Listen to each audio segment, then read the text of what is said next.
ஸ்ரீ மகா பெரியவா சச்சரிதம் 36ஆம் அத்தியாயம். ஏன் பட்னி கிடக்க, போய் முதல்ல சாப்பிடு. எசையனூர் என்ற கிராமத்தில் ஸ்ரீமடம் முகாம். நல்ல கூட்டம். அக்கம் பக்கம் உள்ள கிராமங்களில் இருந்தெல்லாம் ஜனங்கள் குஞ்சு குழுவான்களோடு வந்துவிட்டனர். விடியற் காலையிலிருந்தே தரிசனம் கொடுத்து கொண்டிருந்தா பெரியவா. மதிய பொழுது 2 மணி. நல்ல சுட்டெரிக்கும் வெயில்.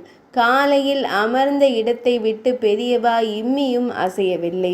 2 கிராமத்து ஆள்கள் பெரியவாளை தரிசிக்க தினமும் வருபவர்கள் அப்போதும் வந்தார்கள்.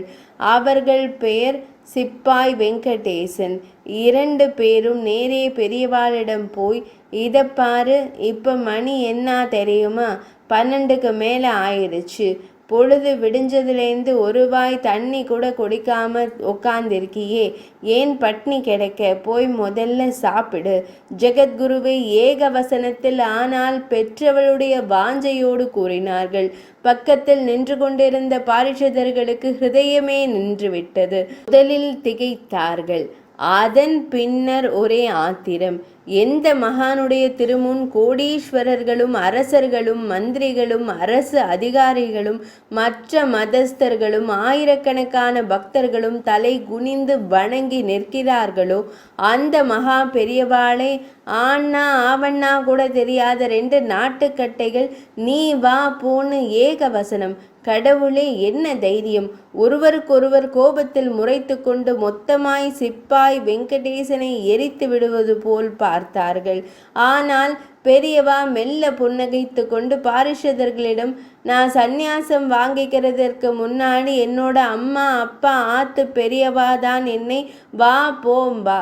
இந்த 2 குடியானவனுக்கும் என்கிட்ட ரொம்ப பக்தி, ரொம்ப பிரியம்.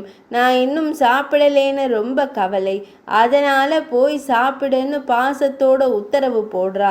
எவ்வளவு சந்தோஷமா இருக்கு தெரியுமா? இது என்ன பக்த வாத்சல்யம்! அது மட்டும் இல்லை, உடனே அந்த இடத்தை விட்டு சமர்த்தாக எழுந்து நீராடல், நித்தியகர்மா, பிக்ஷை என்று 4 மணிக்குள் தயாராகிவிட்டார். பெரியவா நம் எல்லோருக்கும் அம்மாவாக இருக்கிறாள்.